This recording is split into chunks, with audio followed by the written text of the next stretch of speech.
Covering the community, events, and people of Georgia, Carolina. This is the Means Report. Here is Brad Means.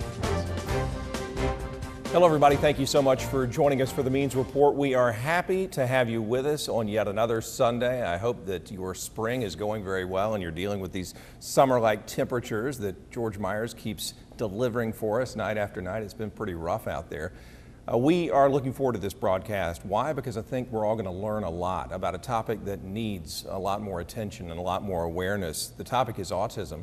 The reason that we're talking about it in the month of May, even though Autism Awareness Month was in the month of April, was because of something that happened in the latter part of last month, and that is something that we covered just this past Sunday on News Channel 6, the tragic drowning death of young Hannah Ross, a 7-year-old who had just moved here with her family. She was autistic. She was apparently upset about something, and it led ultimately to her death. And just a horrible story, but we need to find out more about autism. We need to explore this disorder and find out not only what people who have it deal with, but what we as a community can do to help them and their families. And we have a couple of experts on the set of the Means Report to talk about that in just a moment.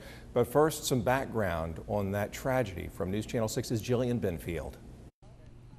By land, air, and water, deputies and soldiers spent hours searching for 7-year-old Hannah Ross. Hannah had autism. Her family says she got upset Saturday evening, then disappeared. The parents of the child are very, very grateful that we were out here helping her. I know they are extremely frantic right now. Unfortunately, the search ended tragically at 3:15 Sunday afternoon. Captain Nino Phillikim was one of more than 500 volunteers that scoured Fort Gordon Sunday searching for her. Hannah was the daughter of a new major on post. Her family just arrived here a week ago. Phillikim says it doesn't matter that they've only known the major a short time, because when you're military, you're family. We care for our own, and so we feel like this is our daughter. Officials on post said that when Hannah got upset, she had to touch water. That's why so many volunteers were searching here. This lake is just a short walk from Hannah's new home. We do have a lot of hope that we can still find her.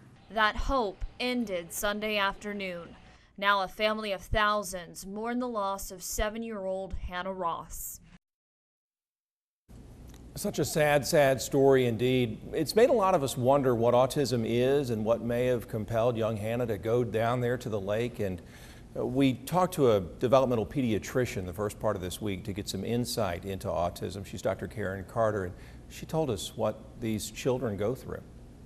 People tend to think about them as behavior problems. You know, they're bad kids. These aren't bad kids. They're kids who find it very difficult to live in the world with the rest of us. You know, a lot of times to overcome that difficulty, families will spend tens of thousands of dollars on treatment. Well, now in North Texas, some entrepreneurs have come up with an invention that they hope will help offset some of those costs and help people dealing with autism, all by way of a robot. Zeno is nobody's high-tech toy. The $16,000 humanoid robot is a prototype set for production this summer. Its North Texas creators say they hope it'll revolutionize treatment for mid and higher functioning autistic children. Experts at the Autism Treatment Center of Dallas have already been amazed at the impact. Two sort of mid to lower spectrum kids who had not been talking whatsoever to staff, and in 10 minutes the kids started talking to the robot. I mean, the staff was teared up and crying.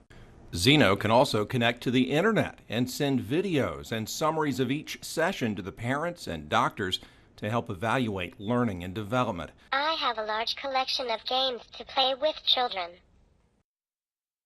One of the many things that makes Zeno unique is his very flexible, lifelike skin. It's a patented product called Flubber.